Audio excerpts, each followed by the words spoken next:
आइए गाइस कुछ इंपॉर्टेंट चीजें और पढ़ते हैं। आज हम पढ़ने वाले हैं इंपॉर्टेंट नॉन कॉन्स्टिट्यूशनल बॉडीज के बारे में। कॉन्स्टिट्यूशनल बॉडीज के बारे में आपने देखा, लेकिन नॉन कॉन्स्टिट्यूशनल बॉडीज के बारे में भी जरूरी है, क्योंकि कई बार एग्जामिनर इनसे भी सवाल पूछ लेते हैं। जैसे कि मैंने आपको बोला था कि मैं तो कंप्लीट चीजें करवाऊंगा, मैं तो कुछ अधूरा छोड़ ही नहीं रहा हूं, तो एक एक चीज की बाय पार्ट एनालिसिस करवा रहा हूं। आप देखिए कि लोग इनको छोड़ देते हैं अक्सर, मैं करवा रहा हूं आपको। अब इनके अंदर देखिए सबसे इंपॉर्टेंट तो क्या है कि जो इनके करंट में जो इनके चेयरपर्सन या इनके हेड है ना, करंट इनके हेड जितने भी हैं वो आप एक बार खुद इंटरनेट से देख लीजिएगा, क्योंकि क्या मैंने बताया कि ये सब ऐसी एजेंसीज हैं जिनके यूं तुरंत चेंज होते रहते हैं। अगर आप देखिए कि मैं पढ़ा रहा हूं है ना, 2 महीने बाद महीने बाद कोई चेंज हो जाए, आपको मैंने क्या बोला बार बार कि एग्जाम से 1 मंथ पहले हमेशा जो जो चीजें मैं बता रहा हूं ना उनको डायरी में नोट करते जाओ। उनके जो करंट चेयरमैन है जरूर देखने की एग्जाम से 1 महीना पहले कोई नई अपॉइंटमेंट तो नहीं हुई, और उसी से एग्जाम में बहुत बार क्वेश्चन फंस जाता है। अब मैं तो आपको थोड़ा सा छोटा सा काम दे रहा हूं, लेकिन आप करेंगे कि नहीं करेंगे, समस्या यही है, और फिर वहीं पे आप रह जाते हैं। अगर ये काम आपने कर लिया, कोई नहीं बताता ये सब चीजें, मैं बता रहा हूं भैया, मैं एक एक चीज छांट के बता रहा हूं कि इनमें से सवाल आते हैं कि इनके डायरेक्ट चेयरमैन पूछ लिए जाते हैं। तो आपको बस वो ध्यान रखना कि इनके करंट में कौन है, डायरी में नोट कर लो इनके नाम सबके, और आप देख लेना 1 महीना पहले एग्जाम से उस डायरी को फिल करेंगे तो आपका काम हो जाएगा। इसमें भी लोकपाल लोकायुक्त इतना इंपॉर्टेंट नहीं है, बाकी के एनआईए भी इतना इंपॉर्टेंट नहीं है, ये ऊपर वाले थोड़े से ज्यादा इंपॉर्टेंट है। इनके बारे में ज्यादा डिस्कशन करने का कोई फायदा नहीं है, थोड़ा बहुत मैं बता दूंगा इनके बारे में। आइए प्लानिंग कमीशन की बात करते हैं। इसको एस्टेब्लिश किया गया है मार्च में 1950 में by executive resolution of the government of India. ठीक है, अब प्लानिंग कमीशन जो है एडवाइजरी प्लानिंग कमीशन है बेसिकली एक, ठीक है, अंडर द चेयरमैनशिप ऑफ, इसको किसकी स्टार्ट किया गया था, जवाहरलाल नेहरू की। और वैसे भी आप देखिए कि इसके अंदर जो मेन हेड रहता है ना, चेयरपर्सन रहते हैं, वो प्राइम मिनिस्टर ही रहते हैं प्लानिंग कमीशन ऑफ इंडिया के जो है। अब जो है इसका नाम क्या हो गया है, नीति आयोग हो गया। लेकिन वहां पे पहुंचने से पहले देखिए कि एक टाइप का क्वेश्चन और एग्जामिनर पूछता है कि क्या ये कॉन्स्टिट्यूशनल बॉडी है कि नॉन कॉन्स्टिट्यूशनल। पहले आप बोलेंगे ये नॉन कॉन्स्टिट्यूशनल बॉडी है, फिर एक और चीज पूछ सकते हैं वो आपसे कि क्या ये स्टैट्यूटरी बॉडी है कि नहीं है, तो आप बोलेंगे neither A statutory institution nor a constitutional one. ठीक है, स्टैट्यूटरी बॉडी क्या होता है, कानूनी बॉडी, जिसको कानून व्यवस्था के रूप में बनाया गया हो, ये वो भी नहीं है। ये कॉन्स्टिट्यूशनल कौन सी होगी, जिसको हमारे संविधान के अंदर लिखा गया हो, तो ये वो भी नहीं है ना।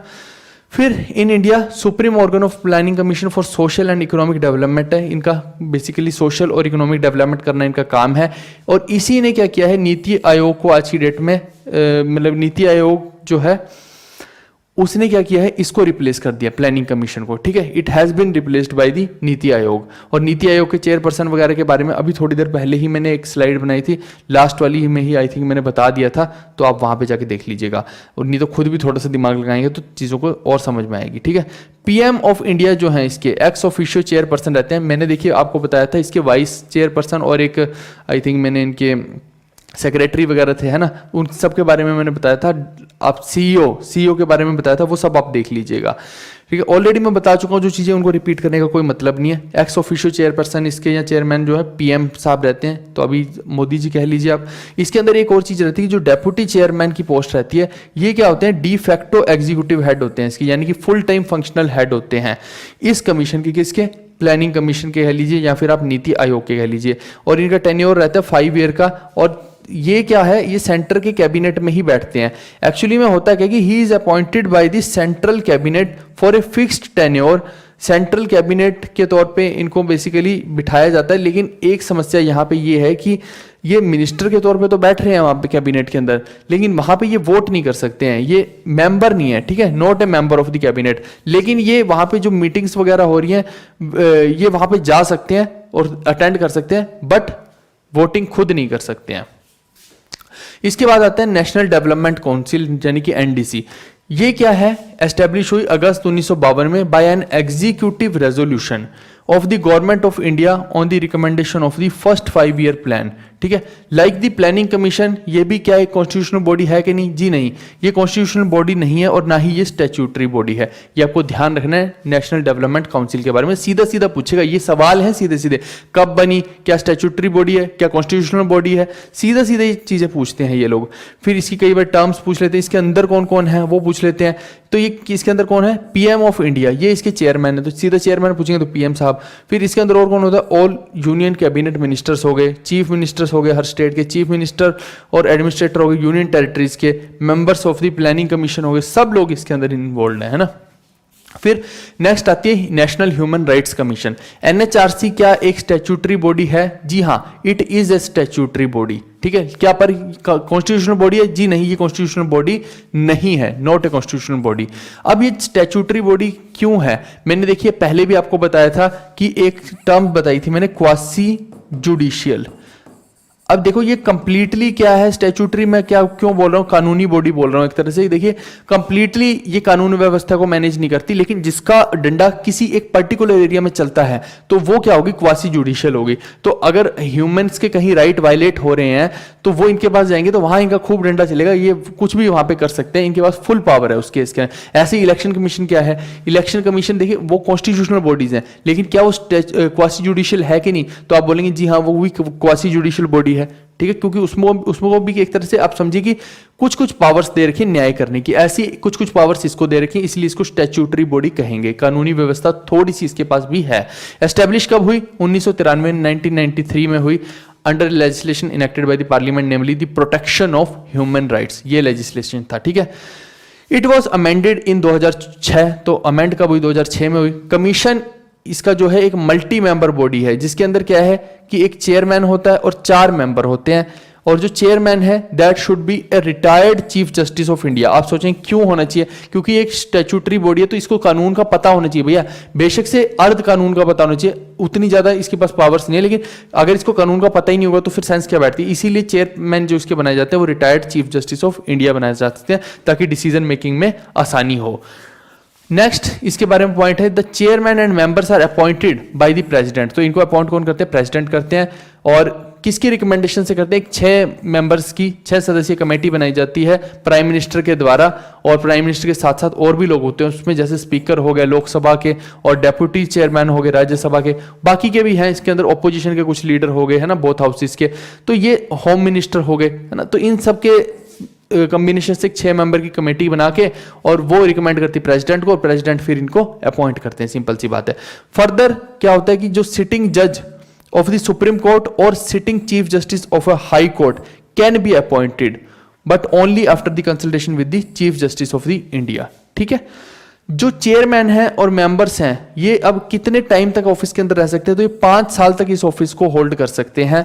और इसके अंदर थोड़ा सा ध्यान दीजिएगा, जो इसके अंदर एज लिमिट है मैक्सिमम 70 साल तक ये लोग यहाँ पे राज कर सकते हैं इसके अंदर, यानी कि यहाँ पे रिटायरमेंट की एज जो है वो 70 ईयर्स है। उसका कारण भी है, आप सोचेंगे कि क्यों ऐसा है। मैंने क्या बोला, ये अभी थोड़ी देर पहले मैंने क्या समझाया आपको, यहाँ पे एक व्यक्ति है retired chief justice of India. इसके अंदर अगर रिटायर्ड चीफ जस्टिस है तो आपको पता है ये तो 65 साल की उम्र में रिटायर होते हैं, तो अगर वहां पे 70 नहीं किया गया तो भाई ये तो गलत है ना। समझो इस चीज को, थोड़ा सेंसिबली समझोगे तो चीजें पता लगेंगी। 65 ईयर्स की एज में तो चीफ जस्टिस साहब रिटायर हो जाते हैं, और आगे इनके 5 साल चाहिए ना, क्योंकि इसका टेन्योर ही 5 साल का है। अब देखो तो 65 + 5 कितना हुआ? 70 हुआ ना। इसीलिए इन्होंने लिखा है कि ये 70 साल तक ही इस जॉब को अटेन कर सकते हैं। यानी कि जो चीफ जस्टिस साहब पुराने हैं वो मान लीजिए कि अब उनको वो रिटायर हुए थे मान लो 65 साल की उम्र में, लेकिन 2 साल तक वो घर बैठे थे। उसके बाद हो सकता है उनको एक प्रपोजल आए कि भैया आ जाइए, आपको यहाँ पे चेयरमैन बना रहे हैं, तो फिर वहां पे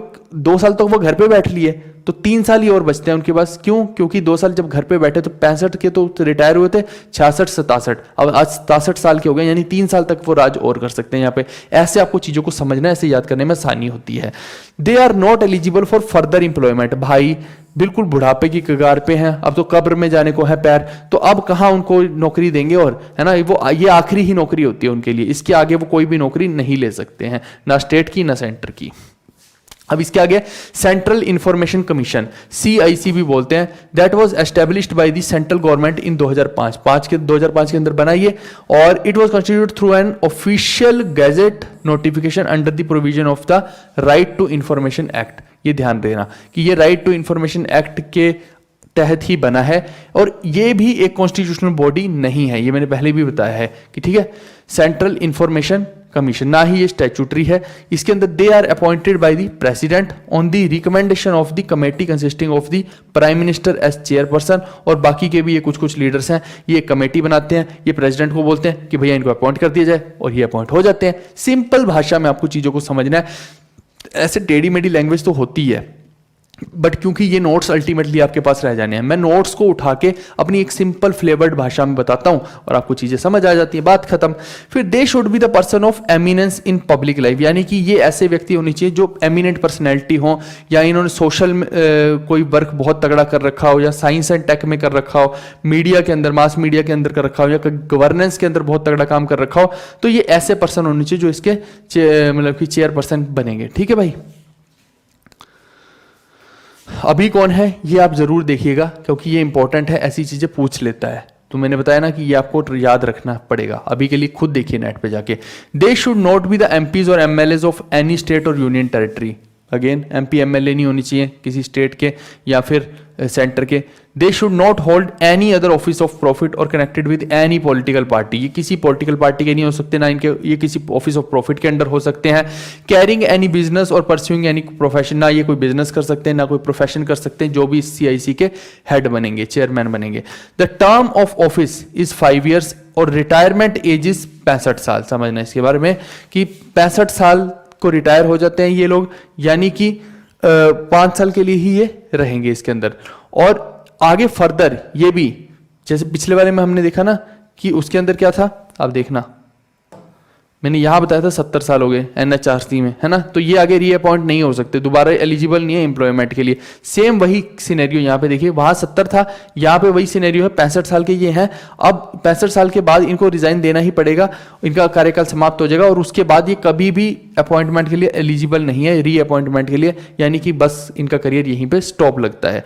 the commission consist of a chief information commissioner. इसके अंदर होते कौन कौन है? एक होता है चीफ इंफॉर्मेशन कमिश्नर, इसी की ही हम बात कर रहे हैं, इसी के अपॉइंटमेंट के ऊपर भी सारी की सारी बीन बजाई है मैंने।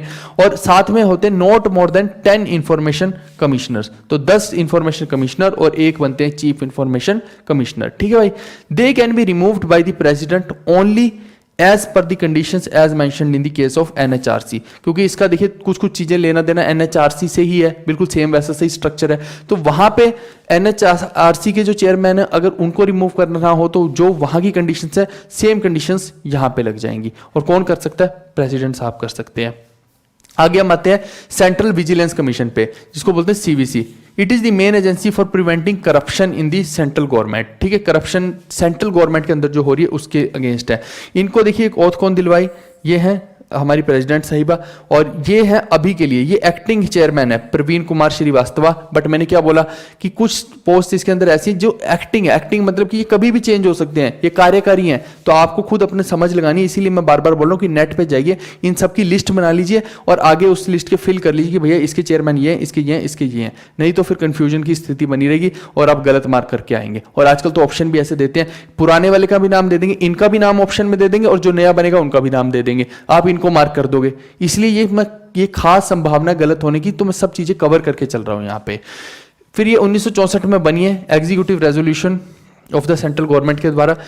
It's establishment was recommended by the किस कमेटी के द्वारा? संथानम कमेटी। तो ये भी पूछा जा सकता है कि ये सेंट्रल विजिलेंस कमीशन जो है किस कमेटी की रिकमेंडेशन से बना? तो संथानम कमेटी की रिकमेंडेशन से बना है। ऑन प्रिवेंशन ऑफ करप्शन 1962 से 14। दस originally CVC was neither a constitutional body nor a statutory body. ना ये कॉन्स्टिट्यूशनल बॉडी है ना ही ये स्टैट्यूटरी बॉडी है, ये एक नॉन कॉन्स्टिट्यूशनल बॉडी है। सीधी सी बात, ये आता है इसीलिए लिखा है, नहीं तो मैं नहीं लिखता इसको। ठीक है, मैं जो चीज काम की होती है वही लिखता हूं, कचरा मैं नहीं लिखा करता हूं, सिंपल बात। फिर parliament enacted a law conferring statutory status on the CVC in 2003। समझना, पहले ऐसा नहीं था कि ये स्टैट्यूटरी बॉडी थी, ठीक है, ना ही ये कॉन्स्टिट्यूशनल बॉडी थी। लेकिन 2003 में क्या होता है, पार्लियामेंट ने एक लॉ बनाया जिसके तहत इसको स्टैट्यूटरी का दर्जा दे दिया गया है सीवीसी को। अब यहां पे ये क्वेश्चन बन सकता है ना, बताओ ये क्वेश्चन आ सकता है कि नहीं आ सकता? क्योंकि इसके अंदर चेंज हुआ है, पहले स्टैट्यूटरी नहीं था, अब दे दिया दर्जा, तो इसीलिए ये इंपॉर्टेंट हो जाता है। फिर इसके आगे सीवीसी भी एक मल्टीलेयर्ड बॉडी है जिसके अंदर सेंट्रल विजिलेंस कमिश्नर रहेंगे चेयरपर्सन, और फिर इसके अंदर not more than 2 vigilance commissioner, 2 से ज्यादा विजिलेंस कमिश्नर नहीं होंगे। टोटल लगभग मैक्सिमम 3 लोगों की ये बन सकती है। They are appointed by the president, ठीक है, और साथ में क्या है, एंड इसके लिए प्रेसिडेंट को कौन रिकमेंड करेगा? 3 लोगों की कमेटी, 3 मेंबर्स की कमेटी रिकमेंड करेगी। एक तो जिसके हेड होंगे प्राइम मिनिस्टर, या एक साथ में होंगे union minister of home affairs, और एक ऑपोजिशन का कोई बंदा होगा लोकसभा का। तो ये तीनों मिलके रिकमेंड करेंगे प्रेसिडेंट साहब को कि भैया ये काम कर दीजिए, इनको अपॉइंट कर दीजिए, और ये अपॉइंट हो जाएंगे। कौन? इसके सेंट्रल विजिलेंस कमीशन के chairperson. They hold office for a term of 4 years, 4 साल तक ये रहते हैं, और 65 साल की उम्र में इनको रिटायर होना पड़ेगा। या तो 4 साल पहले पूरे हो जाएं या फिर 65 साल पहले पूरे हो जाएं, जो भी पहले पूरा हो जाएगा रिटायर हो जाएंगे उस एंगल से। यहाँ पे 4 ईयर्स है इस बार, 5 ईयर्स नहीं है। अगेन इंपॉर्टेंट, क्योंकि इसमें 4 साल है, 5 साल नहीं है, तो क्वेश्चन बन सकता है, सिंपल सी बात है। और दे अपनी नौकरी के कार्यकाल के बाद इसमें after the tenure they are not eligible for the further employment. दोबारा ये कहीं भी ना स्टेट में ना सेंटर में इनको कोई नौकरी मिलेगी, ये आखिरी नौकरी इनकी होगी जीवन की। ठीक है भाई। अब लास्ट एक देख लेते हैं एनआईए के बारे में, इन्वेस्टिगेशन एजेंसी के बारे में। लोकपाल लोकायुक्त पे कुछ नहीं पूछने वाला, आप अगर खुद देखना चाहें तो देख लीजिएगा। मैं मुद्दे की बात मेन चीजें बता रहा हूं यहाँ, क्योंकि यही चीजें इंपॉर्टेंट जो एग्जाम के पॉइंट ऑफ व्यू से, अभी जो है ही नहीं इंपॉर्टेंट, जिसका कोई रेलिवेंस नहीं, उसको बताने का कोई मतलब नहीं है। आप देखिए स्टैट्यूटरी बॉडी ये है कि नहीं? जी हाँ, ये एक स्टैट्यूटरी बॉडी है। पर क्या ये कॉन्स्टिट्यूशनल बॉडी है एनआईए? जी नहीं, ये नहीं है कॉन्स्टिट्यूशनल बॉडी। बनाया क्या, क्यों किया इसको? टेररिज्म के अगेंस्ट लड़ने के लिए इसको बनाया गया। आप जैसे एसएससी की जॉब लेते हैं तो क्या उसके थ्रू आप एनआईए में जा सकते हैं? जी हाँ, जा सकते हैं। क्या वहां पे आपको काम करने का मौका मिले तो आपको बहुत कुछ सीखने को मिलेगा? क्या वहां पे रह के आप फर्दर किसी एग्जाम की तैयारी कर सकते हैं? जी नहीं कर सकते, क्योंकि काम बहुत होता है यहाँ पे आपके पास। फिर आप देखिए कि फॉर्म कब हुई है? 2008 में हुई। अंडर होम मिनिस्ट्री ये काम करती है। फिर हेडक्वार्टर इसके न्यू दिल्ली में। करंट डायरेक्टर इसके कौन है? दिनकर गुप्ता है। करंट डायरेक्टर जनरल इसके कौन है? दिनकर गुप्ता है। लेकिन मैंने क्या बोला, एग्जाम से 1 महीना पहले इसका भी चेक करके जाना, क्या पता चेंज हो जाए। तो फिर क्या करेंगे? सिंपल सी बात है। ठीक है। अब देखिए इंपॉर्टेंट अमेंडमेंट्स। वैसे तो 105 टोटल अमेंडमेंट मैंने अपनी पीडीएफ में डलवा दी हैं, लेकिन यहां पे मैं जो अमेंडमेंट्स दिखाऊंगा वो सारी इंपॉर्टेंट है अमेंडमेंट्स। ठीक है, सारी इंपॉर्टेंट है, लेकिन उनमें से भी जो फर्दर कुछ इंपॉर्टेंट है उनको मैं स्टार मार्क कर रहा हूं, जो कि हाईली इंपॉर्टेंट है। इनके बारे में तो पता होना ही चाहिए। अब ये अमेंडमेंट्स के बारे में मैं यहां पे इसलिए नहीं कुछ भी डिस्कस करूंगा क्योंकि मैं पूरे का पूरा आपको पढ़ाता आ रहा हूं, और उसके बीच में मैंने ये तमाम अमेंडमेंट्स के बारे में डिस्कशंस की है। तो अब मैं अलग से उनके बारे में डिस्कशन करूं, उसका कोई सेंस नहीं बैठता। मैंने आपको बताया था कि साथ ही साथ सारी की सारी अमेंडमेंट्स को लेके चल रहा हूं। अब जिसने पूरा पढ़ा होगा तो उसने पढ़ लिया। यहां पे मैंने लिस्ट प्रोवाइड कर दी है, साथ में मैंने कुछ कुछ अमेंडमेंट्स जैसे 7th होगी, 8th हो गई, है ना, ये 13th हो गई। तो ये कुछ कुछ अमेंडमेंट्स हैं जिनके बारे में मैंने यहाँ पे टिक मार्क कर दिया है ताकि आपको समस्या ना हो। जैसे अब यहाँ पे देखिए 22वीं अमेंडमेंट होगी कि मेघालय और असम बना, ये सब मैंने बता रखी है। 23वीं अमेंडमेंट हो गई SC/ST के नॉमिनेशन के लिए। फिर 27th अमेंडमेंट होगी मणिपुर बनने की, और यहाँ पे 31st अमेंडमेंट हो गई, ये इंपॉर्टेंट है। फिर ये जो 36वीं अमेंडमेंट है ना 1975 की, जिसमें सिक्किम बनता है इंडियन यूनियन का पार्ट, कुछ लोग इसको देखिए 36th अमेंडमेंट बोलते हैं, कोई 35th अमेंडमेंट बोलता है। तो आपको जो ऑप्शन आएगा 36 आएगा 36 मार्क कर देना, 35 आएगा 35 कर देना, ये भी मैंने बताया है। ठीक है, थोड़ा सा ये क्या है, सुपरफ्लुअस है। और फिर 42nd अमेंडमेंट तो सबसे इंपॉर्टेंट है, ये तो बार बार एग्जाम के अंदर आती है, तो ये 42nd अमेंडमेंट को जरूर पढ़ लेना। ये 10 फंडामेंटल ड्यूटीज इसमें ऐड हुई हैं और 10 तरह की चीजें इसके अंदर हुई हैं, ये सब मैंने पहले भी बताया है आपको। इसके आगे बढ़ते हैं। फिर हम 44th कॉन्स्टिट्यूशनल अमेंडमेंट बहुत इंपॉर्टेंट है। ठीक है, राइट टू प्रॉपर्टी इसके अंदर से डिलीट किया गया था, इसलिए सबसे ज्यादा इंपॉर्टेंट है। फिर 52nd अमेंडमेंट जो है ये बहुत इंपॉर्टेंट है। क्यों? क्योंकि एंटी डिफेक्शन लॉ बनता है, उस वजह से ये मैं 10 बार आपको एंटी डिफेक्शन लॉ बताते आ रहा हूं हर जगह पे।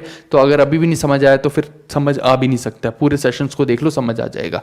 फिर 55th अमेंडमेंट जरूरी है अरुणाचल प्रदेश के बनने की। 56th अमेंडमेंट बहुत जरूरी है, ये गोवा के बनने की कहानी है। फिर 61st अमेंडमेंट भी हम पढ़ के आए हैं, जिसमें मैंने बोला था कि पहले 21 साल हुआ करती थी वोट देने की, अब 18 साल हो गई है वोट देने की एज। फिर 73rd कॉन्स्टिट्यूशनल अमेंडमेंट के बारे में मैंने बताया था कि भैया ये विलेज के ऊपर है, विलेज पंचायत के ऊपर, वहां हम पढ़ के आ रहे हैं। 74th वाली भी पढ़ के आ रहे हैं भैया, क्या पढ़ के नहीं आए 74th वाली कॉन्स्टिट्यूशनल अमेंडमेंट म्यूनिसिपैलिटीज की, नगर पालिका की, ये रही। फिर 86th अमेंडमेंट भी 10 बार आपको मैं बता के आया हूं कि वहां पे न्यू आर्टिकल 21 ने ऐड किया गया है, राइट टू एजुकेशन वाला, सब बताया था मैंने। 6 से 14 साल की उम्र में बच्चों को एजुकेशन देनी है, और पेरेंट्स का भी बताया था कि भैया उनके लिए मैंडेटरी है बच्चे को भेजना, ये सब चीजें बता के आ रहे हैं आपको। फिर यहाँ पे 89th अमेंडमेंट बहुत ज्यादा जरूरी है। फिर 91st अमेंडमेंट भी एक एंटी डिफेक्शन लॉ की है, ये बहुत ज़्यादा जरूरी है। फिर 92nd अमेंडमेंट भी बहुत ज़्यादा जरूरी है। ठीक है, अब कुछ क्योंकि लैंग्वेज हैं जो 22 लैंग्वेज है वो 92nd अमेंडमेंट में है ना, उस एंगल से। फिर अब 92nd के बाद यहाँ से लेके आगे तक जितनी भी अमेंडमेंट्स हैं ये सारी की सारी ही इंपॉर्टेंट हैं, ठीक है। 92nd के बाद जितनी भी अमेंडमेंट है फिर वो सारी की सारी इंपॉर्टेंट है। क्यों? क्योंकि इनसे डायरेक्टली क्वेश्चन आता है, और ये लेटेस्ट 100 के बाद वाली तो बहुत ही ज़्यादा इंपॉर्टेंट है। तो ये सारी की सारी अमेंडमेंट जो है कि जैसे जीएसटी से कौन सी है, 101वीं अमेंडमेंट है। ऐसे ही अब सारी की सारी, अब कोई acquiring territory by India and transfer of the certain territory और टू बांग्लादेश, ये सब किससे हैं? 100वीं अमेंडमेंट से हैं। फिर ऐसे ही आप देखिए national commission for backward classes को कॉन्स्टिट्यूशनल स्टेटस मिलता है, ये 102वीं अमेंडमेंट है। फिर 130वीं अमेंडमेंट है 10% reservation for the economical weaker section, जो ईडब्ल्यूएस का कोटा भाई कईयों को मिलता है, वो 103वीं अमेंडमेंट है। 104वीं अमेंडमेंट क्या बोलती है? It extended the reservation of seats of SC and ST in the Lok Sabha and state assemblies, ठीक है, तो ये हो गई। फिर 105वीं अमेंडमेंट क्या बोलती है कि it states that to restore the power of state governments to recognize OBCs that are socially and educationally backward. तो ये स्टेट गवर्नमेंट को पावर को रिस्टोर कर रही है कि वो ओबीसीज की जो कास्ट है उसको सोशली और एजुकेशनली जो बैकवर्ड लोग हैं उसको रिकॉग्नाइज कर सकते हैं। तो कुल मिला के ये पूरी की पूरी कहानी होगी हमारी अमेंडमेंट्स की। ये सब बहुत सारी अमेंडमेंट मैं साथ के साथ पढ़ाता आ रहा था, ये आखिरी की 4-5 और इंपॉर्टेंट थी, ये भी मैंने बता दी मोटे तौर पे। ये सब मैंने पीडीएफ में डलवा दी हैं, आप आराम से तसल्ली से बैठ के पढ़िएगा। मैंने तो सारी की सारी 105 की 105 डलवा दी हैं, लेकिन इंपॉर्टेंट कौन कौन सी हैं सबसे ज़्यादा वो मैंने यहाँ बता दिया। और उन इंपॉर्टेंट में से भी जो और ज़्यादा इंपॉर्टेंट है उनको मैंने स्टार मार्क कर दिया है, तो देख लेना, ठीक है भाई। इसके अलावा अगर आपने ये हमारा पीडीएफ कोर्स अभी तक नहीं ले रखा है, ठीक है, ये कोई यूट्यूब वीडियो नहीं है, ये पेड वाली वीडियो ही है, बट कुछ बच्चों को इस कोर्स के बारे में, पीडीएफ कोर्स के बारे में नहीं पता है, तो मैं आपको बता रहा हूँ। जैसे ये कलरफुल पूरी की पूरी पीपीटीज हमने तैयार कर रखी हैं बहुत ही डिटेल्ड वे में, इन्हीं के एमसीक्यू भी दे रखे हैं, और साथ में ही हमने अब मॉक्स तो आपको दे ही दिए पूरे के पूरे, तो ये भी आप ले सकते हैं। साथ में देखिए ये हमारा अरिथमेटिक का है, इसमें स्मार्ट सॉल्यूशंस भी दे रखे हैं, और टोटल 950 क्वेश्चन दिए जिनसे बाहर कुछ आ ही नहीं सकता है। ये मोस्ट इंपॉर्टेंट क्वेश्चन है, इनको जिसने कर लिया तो बेड़ा पार लग गया। फिर हमने रीजनिंग के नोट्स दे रखे हैं, इसमें 18 चैप्टर्स बनाने के बाद उन 18 चैप्टर्स के अंदर खूब प्रैक्टिस के क्वेश्चन दे रखे हैं। फिर इंग्लिश का तो हमारा जो है वो कोई तोड़ ही नहीं है, जो चीज़ें हमने इंग्लिश में दे रखी है उससे बाहर कुछ नहीं आता एग्जाम में कभी भी, ये तो आप भूल जाइए कि इससे बाहर कुछ भी आएगा, ठीक है। तो ये सब चीज़ें आप लेना चाहें तो ले सकते हैं। आपको मैं बता दूं कि आपको जीएस और कंप्यूटर का कोर्स लेना तो 399 का है, और अगर आपको पूरे का पूरा कॉम्बो चाहिए है इसके अंदर कि सभी सब्जेक्ट्स आपको मिल जाएं, तो फिर आपको जो है इसके अंदर 699 रुपीज़ पे करने पड़ेंगे। ये आप कहाँ पे जा सकते हैं? हमारी ऐप के ही पेड कोर्सेज के सेक्शन में जाएंगे तो वहाँ सब आपको देखने को मिलेगा। बस ये पेमेंट करने के बाद ऐप के अंदर ही आपको ये सारे का सारा एक्सेस मिल जाएगा। चलिए ठीक है गाइज, आई होप कि आपको सारे का सारा पॉलिटी भी समझ आएगी, सब समझ में आएगा। Okay guys, bye bye, take care, see you, love you all.